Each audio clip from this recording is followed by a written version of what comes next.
Objectif, reconquérir le pouvoir en 2020. Le CDP, le Congrès pour la démocratie et le progrès affûtent ses armes. Son président Edi Komboïgo affiche la pleine sérénité. Reconquérir le pouvoir pour sortir le Burkina Faso de ses problèmes, a-t-il déclaré. À suivre également dans ce 19h30 l'appel des hommes d'affaires franco-burkinabés. Ils souhaitent l'apurement total de la dette intérieure pour donner plus d'oxygène aux entreprises nationales. Beaucoup sont dans une situation difficile.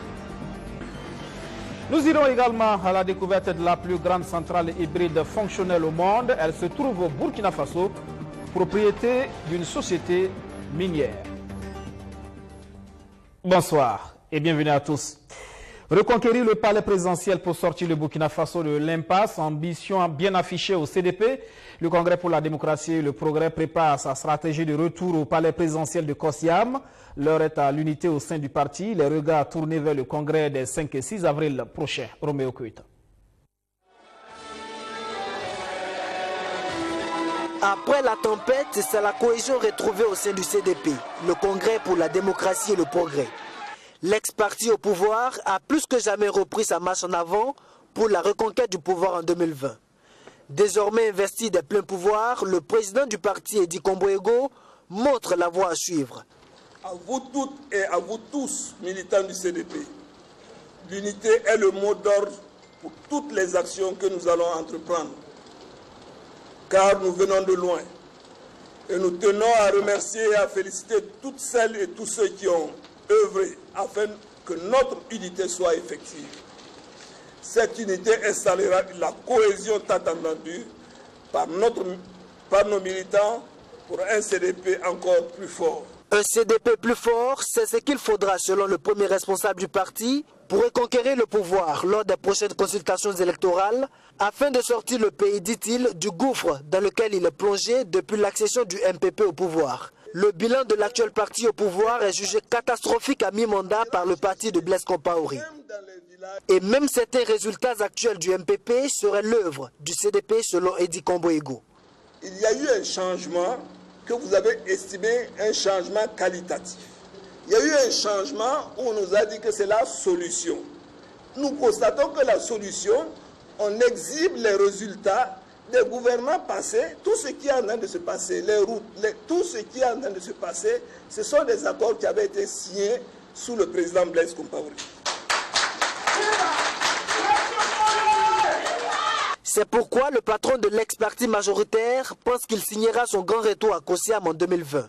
Ce qui pourrait constituer un bémol, c'est le fait que certains membres du parti soient en exil et d'autres sous le coup de poursuites judiciaires, notamment dans le cadre du putsch manqué de septembre 2015. Mais qu'à cela ne tienne, le président du parti est convaincu que certains seront blanchis comme lui l'a été, pourvu que le procès soit équitable. En attendant, le plus urgent pour le CDP, c'est la réussite de son congrès qui va se tenir les 5 et 6 avril prochains au Palais des Sports de Ouaga 2000. Voilà, autre sortie politique, même peinture de la situation nationale. Le Burkina Faso va mal. La faute à un régime incapable d'assurer la sécurité des Burkinabés, incapable d'apporter le développement, mais champion dans la théorie du complot. C'est l'UFC, l'Union des forces centristes, qui parle. Madina Sino.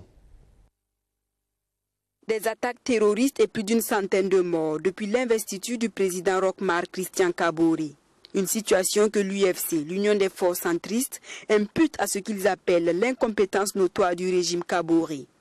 Depuis l'investiture du président Saint-Marc Kabore, à la date d'aujourd'hui, notre pays a connu 88 attaques terroristes ayant fait environ 140 compatriotes tombés. La perte est inestimable pour la nation et le défi ne saurait être relevé par l'instrumentalisation et manipulation de l'opinion contre des camarades devenus adversaires politiques. L'ignoble barbarie du 2 mars est une preuve éloquente de la précarité du dispositif sécuritaire qui doit interpeller tout patriote. Après plus de 2 années d'instruction, le procès du putsch manqué de septembre 2015 a finalement repris le 27 février dernier. Même s'il a été suspendu aussitôt, l'UFC salue cette reprise, mais elle reste tout de même méfiante sur le verdict de ce jugement.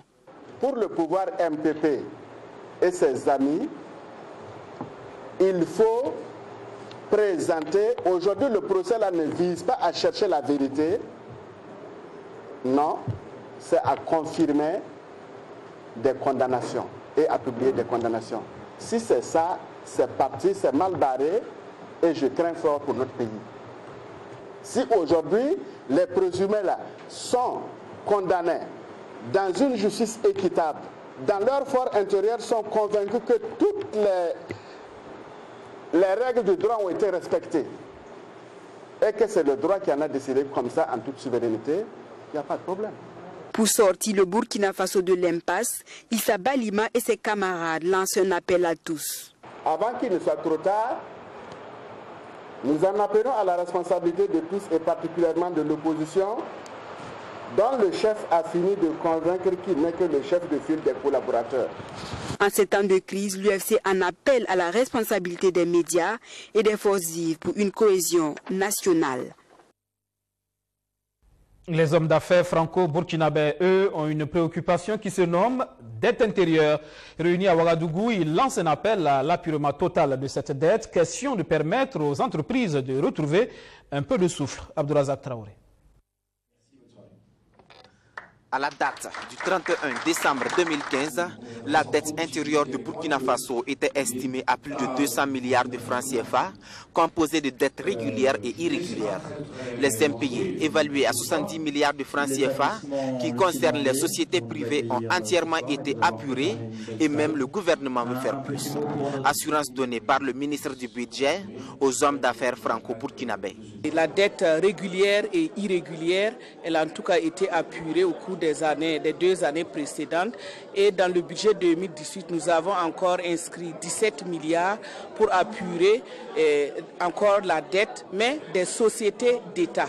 Et comme nous avons constaté que le recensement qui avait été fait par la SCE en 2016 n'a pas été exhaustif, parce qu'il y a d'autres qui continuent de se plaindre de l'existence de dettes au niveau donc de nos ministères et institutions, nous avons adressé une correspondance à la SCE pour leur demander de repartir vers les sectoriels pour faire un audit complémentaire pour nous permettre d'analyser la situation et voir ce que nous pouvons faire pour accompagner donc ce secteur privé-là pour leur relance économique et pouvoir en tout cas nous accompagner dans l'atteinte des objectifs. De manière spécifique sur cette dette, ce qui intéresse aussi, c'est l'état actuel des factures impayées des médias privés. L'on se rappelle que le Premier ministre a ordonné leur apurement depuis 2017. Aujourd'hui, cette dette a été totalement liquidée, où il y a encore des dettes qui restent à être recouvrées pour le compte des entreprises de presse. C'est ma première question. Donc ce qui a été payé effectivement, c'est 963 millions.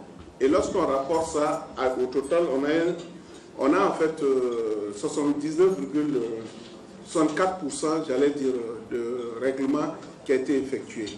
Donc il faut dire qu'il y a une bonne partie aussi qui ne s'est pas des choses avérées effectives.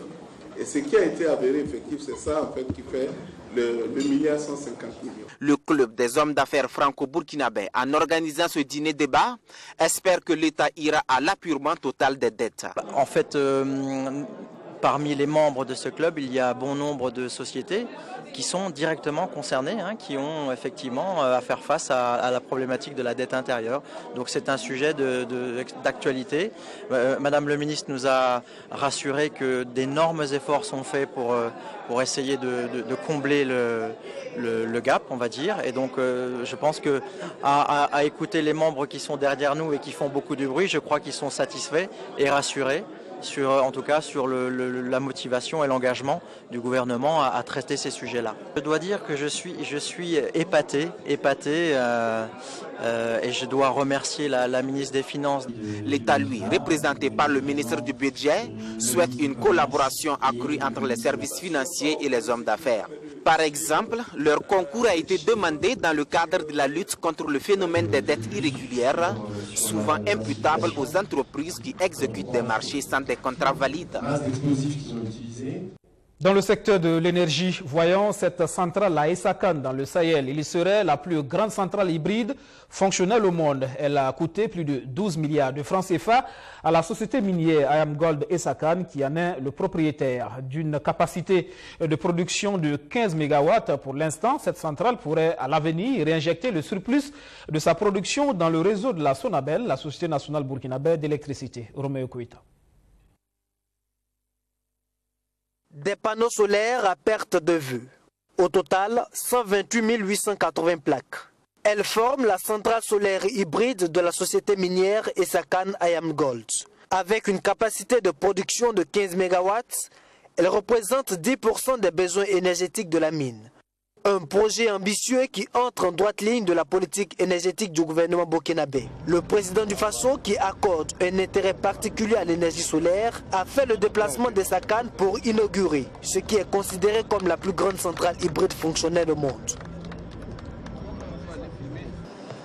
C'est une centrale qui est hybride, qui utilise du solaire et du diesel. Cela d'abord, ça leur permet de faire des économies. Ça leur permet également, je dirais, dans un schéma de court terme, de pouvoir injecter le surplus de leur production à la Sonabel, qui, elle, lui disons, pourra redistribuer l'énergie dans les villes avoisinantes et en particulier Dori. Donc, il était tout à fait normal pour cette grande innovation que nous puissions venir soutenir cela. Réinjecter le surplus de sa production dans le réseau de la Sonabel constituerait une véritable bouffée d'oxygène pour la nationale d'électricité qui fait face actuellement à un déficit énergétique de 50 MW. Nous sommes en discussion avec la Sonabel, avec le ministère de l'Énergie pour voir comment nous allons avoir un partenariat de telle sorte à pouvoir éventuellement fournir de l'énergie à la Sonabel qui va la mettre à la disposition des communautés. Cela démontre qu'au-delà de la production d'or, nous visons une intégration de notre mine dans l'économie et dans l'environnement du Burkina. C'est aussi un engagement sur le long terme pour en faire une mine durable. Cette centrale a coûté un peu plus de 12 milliards de francs CFA à la société minière. Sa construction a mobilisé plus de 250 personnes, constitue aussi bien de compétences étrangères que nationaux, dont une grande partie est issue des jeunes de la province du Séno et de l'Oudalan. Une initiative saluée par le chef de l'État qui pense que l'implication de ces jeunes pourrait les éloigner de l'oisiveté mère de tous les vices. Et cela cadre avec le second objectif de la présence du chef de l'État dans la région du Sahel, celui de dire aux populations de cette zone que le gouvernement est toujours à leur côté dans la lutte contre le terrorisme. Sealink, c'est le nom de la future compagnie maritime panafricaine, un projet porté par la Fédération des chambres de commerce et d'industrie de l'Afrique de l'Ouest. Son coût, plus de 53 milliards de francs CFA. Son objectif, révolutionner le secteur du transport en Afrique de l'Ouest. Samira Samandulgou, Natacha Ouedraogo. Les échanges commerciaux entre les pays membres de la CEDEAO se situent à un niveau d'environ 15%. L'état dégradé des routes ne favorise pas l'accroissement de ces échanges. Il est donc nécessaire d'ajouter une autre voie de transport. Pour répondre à ce besoin, le projet Sealink a vu le jour. Un projet dont l'objectif est de mettre en place un service de transport marchandises et de passagers à travers la voie maritime. C'est un projet intégrateur qui permettra de relier les côtes d'Afrique de l'Ouest, de Praia jusqu'à Dakar, de Dakar jusqu'à Lagos, qui permettra de faciliter la libre circulation des personnes et des biens. C'est un projet qui permettra de transporter à la fois les marchandises et les personnes tout au long de nos façades maritimes. Ce projet, initié par la Fédération des chambres de commerce et d'industrie de l'Afrique de l'Ouest, a été présenté ce 16 mars aux hommes d'affaires burkinabés. Depuis une semaine, on a commencé un roadshow qui nous a conduits dans les capitales de 4 pays, dont aujourd'hui Ouaga. Et nous sommes là pour présenter la compagnie maritime Sealink qu'on doit créer très prochainement. Et nous sommes à la phase de mobilisation des ressources financières. Et aujourd'hui, nous avons réuni les potentiels investisseurs de Burkina Faso qui vont être imprégnés de l'importance de ce projet. Alors, l'avantage pour le Burkina Faso, pour moi, ce n'est pas à démontrer. Ce n'est pas à démontrer parce que les meilleurs transportateurs, les meilleurs de la région, c'est les hommes d'affaires de l'Interland. Et lorsque vous savez que lorsque ce projet va démarrer, par exemple, je prends le transport des bétails, que le Burkina a des opportunités, des avantages comparatifs, par exemple, dans la région. Lorsqu'il faut transporter les bétails dans chacun des pays d'Afrique de l'Ouest, au lieu que ce soit un transportateur qui prend ces produits dans chacun de ces pays, pourquoi ne pas chercher dans la région une voie qui est plus sûre, plus sécurisée, avec des frais d'approche moins élevés, transporter toutes ces marchandises vers ce pays et de ce pays servir les autres pays d'Afrique de l'Ouest. Le coût global d'exécution du projet Sealink est d'environ 500 milliards de francs CFA. Cette compagnie maritime régionale va opérer en Afrique de l'Ouest et du Centre. Dans le secteur de l'éducation, il y a ce projet qui va permettre à 450 jeunes filles de la ville de Koudougou de poursuivre leurs études jusqu'en classe de 3e. Le projet promotion de l'éducation des filles au poste primaire dans la région du Centre-Ouest. Il vient d'être lancé, une initiative de la Fondation L'Occital, soutenue par l'UNICEF. Madina Sino. Poursuivre ses études post-primaires n'est plus un rêve, mais désormais une réalité pour Véronique Kaboré. Comme elle, 450 jeunes filles de la région du Centre-Ouest pourront entamer les études post-primaires, et ce, grâce au projet Promotion de l'éducation des jeunes filles au post-primaire dans la région du Centre-Ouest. Ce projet, initié et développé par la Fondation L'Occitane et l'UNICEF, vise à accompagner le gouvernement dans la réduction des obstacles rencontrés dans la promotion de l'éducation des jeunes filles. Il faut dire qu'on est parti du constat qu'en 2015, sur 100 filles qui étaient inscrites en 6e, on avait à peine 22 qui atteignaient le niveau de 3e et qui finissaient leur cycle en 3e. Le projet fournit un paquet de services pour accompagner une cohorte de 450 filles pendant leur cycle post-primaire. En effet, il prend en charge les frais de scolarité, les fournitures scolaires, la cantine, la dotation en vélo pour celles qui ne sont pas dans un internat, les frais d'hébergement pour celles qui sont à l'internat ou dans un centre d'hébergement, les frais d'appui aux études, la sensibilisation de la commune, l'appui aux AME, la formation des enseignants en pédagogie sensible au genre. C'est au collège d'enseignement général de Koudougou que les jeunes filles bénéficiaires vont à la quête du savoir. Pour le directeur de cet établissement, ce projet joue un grand rôle dans l'éducation des jeunes filles dans la région du Centre-Ouest. Donc pour moi, ce projet-là est très important, surtout dans l'éducation des filles. Parce que soutenir les filles jusqu'à telle hauteur, c'est très important. Alors, depuis que le projet est arrivé au niveau du Centre-Ouest, on a constaté que les filles, là, il y a eu un engouement particulier au niveau des filles pour le suivi des écoles. Puisque elles ont bénéficié des kits, elles ont eu des vélos, il y a la scolarité qui a été versée, il y a aussi l'appui en cantine. Mais ça a même amélioré le rendement scolaire des enfants. La Fondation L'Occitane et l'UNICEF entendent dans les années à venir élargir le projet dans les autres régions du Burkina Faso, car disent-elles, éduquer une fille, c'est éduquer toute une nation. Voyons à présent ce cadre où jeunes et vieux se parlent, où les anciens transmettent leur savoir. Pas de conflit de génération, mais plutôt une complicité qui enrichit. C'est une idée de la maison d'édition Ikra Livre et c'est l'homme multidimensionnel, maître Passéré Frédéric Titenga, qui était face aux jeunes. Il y avait de quoi nourrir l'esprit. Samira Samandoulgou, Kwame Vedapa. À 75 ans, il trouve encore de l'énergie quand il s'agit de transmettre du savoir aux jeunes. Une bibliothèque qui veut tout donner avant de brûler. Maître Passéré Frédéric Titenga, le trésor humain vivant face à des jeunes burkinabés. Le concept s'appelle dialogue intergénérationnel. À la génération montante, les repères que vous pouvez avoir, ce sont les repères indiqués par la culture. L'essentiel, sachez que si vous travaillez, vous allez réaliser vos rêves. Mais si vous vous contentez d'être avec des diplômes, les diplômes ne peuvent pas du tout vous construire uniquement par les diplômes. Certes, cela atteste d'un niveau tel que vous pouvez avoir telle ou telle réalisation à faire. Mais si vous ne l'avez pas, vous êtes perdu. Mais si la culture dit de ne pas vous reposer, si vous échouez ou vous avez des limites dans telle orientation, ne vous découragez pas, changez d'orientation et vous pourrez réussir. Dialogue intergénérationnel, un concept initié par la maison d'édition ICRA Livre pour que les jeunes apprennent des anciens.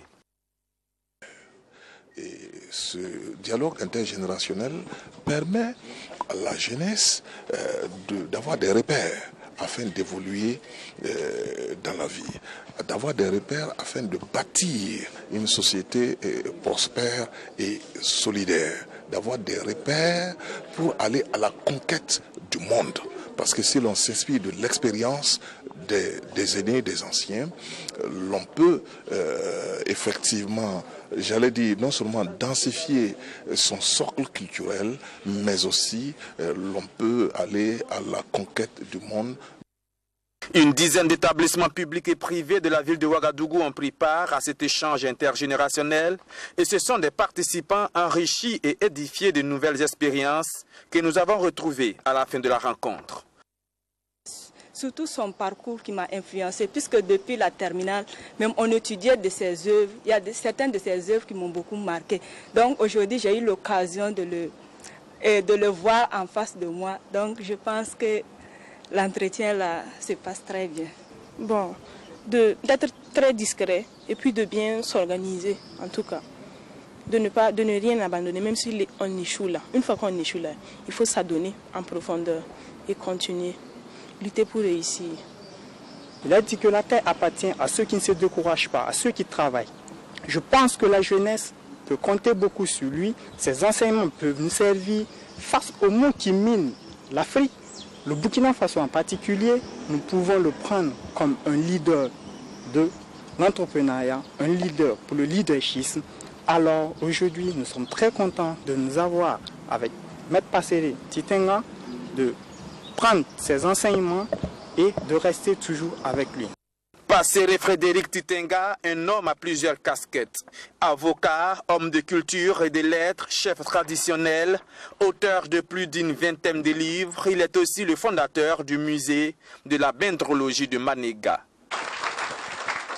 Ces chiffres pour boucler cette édition. 80% des patients souffrant de troubles de sommeil ne sont ni diagnostiqués ni traités. La raison, la majorité ignore qu'elle est souffrante. Pourtant, 5 à 7% de la population adulte et 15% des personnes de plus de 55 ans souffrent de ce problème de santé publique. À l'occasion de la journée mondiale du sommeil commémorée hier, le neurologue attire l'attention sur cette maladie peu connue des Burkinabés. Rémi Lambert-Nébier. À 60 ans, nous avons dormi 20 ans. Ainsi donc, l'homme passe le tiers de sa vie dans les bras de Morphée. Des statistiques qui démontrent que dormir est obligatoire pour l'être humain. Mais combien sommes-nous à avoir des troubles au cours de notre sommeil? 5 à 7% de la population adulte et 15% des personnes âgées de plus de 55 ans nous renseignent les données médicales.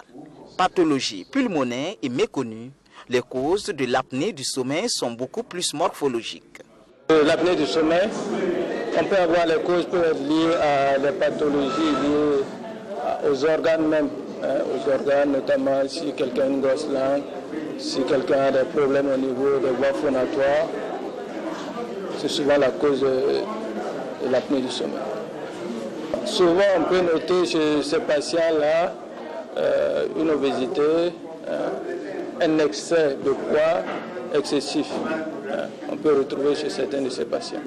Venus assister à cette conférence publique animée à l'occasion de la Journée mondiale du sommeil, les participants sont plus intéressés à déceler les signes cliniques de cette pathologie qu'on qualifie de maladie au cours du sommeil. Des personnes donc qui ronflent aussi sont exposées avec dans la journée une somnolence diurne excessive des personnes qui se lèvent plusieurs fois la nuit pour pisser, on parle de nicturie, des personnes qui sont fatiguées au réveil, avec souvent une hypertension difficile à contrôler. Il y a un ensemble de signes de la journée et de la nuit, et quand on les associe, on se rend compte que ces personnes sont prédisposées à développer une apnée du sommeil. À défaut d'être une pathologie aux conséquences directes sur le patient, l'apnée du sommeil peut être également l'effet causal de certaines maladies. Malheureusement, il y a l'impact sur le corps avec des maladies qui peuvent apparaître, l'hypertension artérielle, il y a le diabète, il y a une atteinte aussi des vaisseaux du cœur qui peuvent être touchés. Et quand les vaisseaux en général même sont touchés, ça va jusqu'au niveau des performances sexuelles chez les hommes. Et aussi sur le plan cognitif dans la journée, il y a une baisse de l'attention et une efficacité au travail avec ces conséquences que je n'ai pas mentionnées, les risques liés donc au travail, avec des accidents de la voie publique parce que le conducteur somnole, des accidents au travail parce que le soudeur somnole par exemple, et des accidents au niveau aussi du lieu de travail en fonction du poste de travail, et surtout la baisse de rendement tant scolaire que professionnel sont des conséquences liées à cette maladie-là. Bien qu'embryonnaire, l'apnée du sommeil est prise en charge efficacement au Burkina Faso. Il suffit de se faire diagnostiquer le plus tôt possible dans les différents services de santé. Il est surtout conseillé de ne pas dépasser 45 minutes de sommeil dans la journée, de ne pas prendre l'alcool ou fumer 4 heures avant le coucher et de fixer 1 heure pour le sommeil et le réveil en éliminant autant de lumière possible autour de soi durant le sommeil. Voilà, fin de cette édition. Demain, dimanche, je vous donne rendez-vous pour le 7 Info, l'essentiel de l'actualité de la semaine, le point et l'analyse en plus avec nos invités. Rendez-vous donc demain. Excellent week-end sur la chaîne Au Cœur de nos défis. Tout à l'heure à 20h15, Eric Soudré sera là pour le journal en langue nationale Mori. Bonsoir.